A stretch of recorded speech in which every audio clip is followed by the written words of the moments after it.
ரொம்ப ஆர்வம் ஜாஸ்தி. நான் பாம்பேல போய் நான் வந்து விளம்பர படத்துல நடிச்சிருக்கேன்.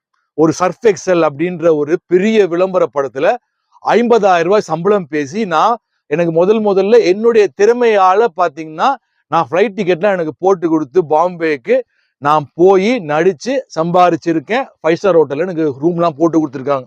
ஒரு நல்ல ஹோட்டல்ல ரூம்லாம் போட்டு கொடுத்தாங்க, நல்ல சாப்பாடு கொடுத்தாங்க, எல்லாம் அனுபவிச்சேன். வெளிநாடு போயிருக்கிறேன், சிங்கப்பூர் போயிருக்கேன், மலேசியா போயிருக்கிறேன், இந்த மாதிரி. ஸோ ஆனா எனக்கு எப்பவுமே ஒரு பாசிட்டிவா இருக்கிறது பிடிக்கும். அப்போ எனக்கு ஒரு தொழில் ஆரம்பிக்கணும் அப்படின்னு எனக்கு வேலையே கிடைக்கலங்க. ஓப்பனா சொல்லணும்னா நான் வேலைக்கு போக முயற்சி பண்ணேன். என்னுடைய அமைப்பு பாத்தீங்கன்னா நான் யாருக்கிட்டையும் கை கட்டி நான் இது வரைக்கும் எனக்கு அந்த மண்டை இப்பெல்லாம் பயங்கரமா எனக்கு ஏறும், எனக்கு பயங்கரமா கோவம் வரும். நான் கை கட்டி பதில் சொன்னது கிடையாதுங்க. நான் வந்து ஓப்பனா சொல்லணும்னா பெட்ரோலியம் இன்ஜினியரிங் படிச்சு முடிச்ச பிறகு எங்க அப்பா வந்து ஒரு பிசினஸ் மேன், ஒரு பெரிய பிசினஸ் மேனா வர வேண்டியவர். நான் ஒரே ஒரு வருஷம் மட்டும் தமிழ்நாடு பெட்ரோ ப்ராடக்ட்ஸ் லிமிடெட்ன்ற ஒரு கம்பெனில அப்ரெண்டிஸ் ட்ரெயினியா நான் ஒரு வருஷம் போனேன். 1 இயர் போனேன். எனக்கு ட்ரெயினினா உங்களுக்கு எந்த பொறுப்பும் கொடுக்க மாட்டாங்க. யாருக்கும் நீங்க அடிப்பணிஞ்சு பதில் சொல்ல வேணாம், எதுவுமே வேணாம். போவோம் வருவோம் அவ்வளவுதான். அதற்கு பிறகு எனக்கு இன்ஃபுளுயன்ஸ் இருந்து எனக்கு என்னமோ தெரியல, எனக்கு வேலை கிடைக்கல. அரசாங்க வேலை எனக்கு இன்டர்வியூ கார்டு வந்திருந்தா எனக்கு கிடைச்சிருக்கணும். அரசாங்க வேலையும் எனக்கு கிடைக்கல. அப்புறமா தான் பாக்குறேன் என் ஜாதக அமைப்பு கிடைக்கிற மாதிரி ஒரு வாய்ப்பு இல்லை. அப்ப பாத்தீங்கன்னா நான் வளர எங்க அப்பாவோட வளர்ச்சி அபரிமிதமான வளர்ச்சியாக இருக்கிறது.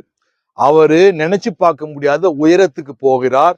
அவருடைய நண்பர்கள் எல்லாம் பெரிய பெரிய கோடீஸ்வரர்கள், பெரிய பெரிய நண்பர்கள். நானே யோசிச்சு பார்த்தது உண்டு. பைலட்லாம் அவருக்கு நிறைய ஃப்ரெண்ட்ஸ். அப்போ நம்ம ஏன் பைலட் படிச்சிருக்க கூடாது? அப்படியெல்லாம் நான் நிறைய முறை யோசிச்சிருக்கேன். ஆனா நம்ம கையில எதுவுமே கிடையாது அப்படின்றது இன்னைக்கு ஜோதிடத்தை நான் முழுமையாக நம்புவதால் எல்லாம் அவன் செயல், எல்லாம் ஆதிபத்தியத்தின் செயல் அப்படின்னு நான் ஒரு முடிவுக்கு வந்துட்டேன். அதான் நண்பருக்கும் சொன்னேன், நீங்க எதுவுமே பண்றது இல்லை, எல்லாமே உங்களை தூண்டி விடும், பண்ணும்.